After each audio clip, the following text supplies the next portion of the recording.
Hi guys! So ngayon gagawin natin itong nasa likuran ko and let's go!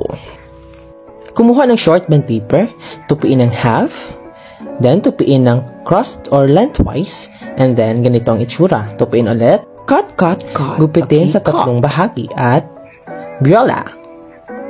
Paano yung side profile natin yun, Ma'am Shari? Kumuha ng ulit ng isang band paper, tupiin ng half, tupiin ulit ng half, and ganito. Then, cut yung mga nakapilo. Tupiin ulit siya ng half and another half.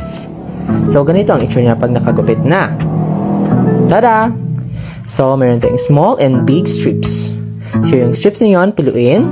Tupiin ang big and small strips. Gupitin. At ganito ang itsura. So, para may style. Tada! Okay, feather yan, mami. At para naman sa base, folder yung ginamit ko. At i-cut nyo lang ng ganito. Wee! Charot. Okay, so, apply na natin yung mga feathers. So, ayan yan. Lagyan na natin. Oh, fast forward para madali tayo. Haya, tigrik yan. Kaya apply na ito yung mga small strips or small feathers natin. At, tada! Ito na yung ating mini wings for today's video. Diba bongga? Bongga!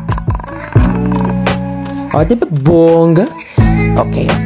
So, para sa kabilang part, ulitin na natin yung steps natin from the start. And, yun na. Garter na lang kulang. Follow for more!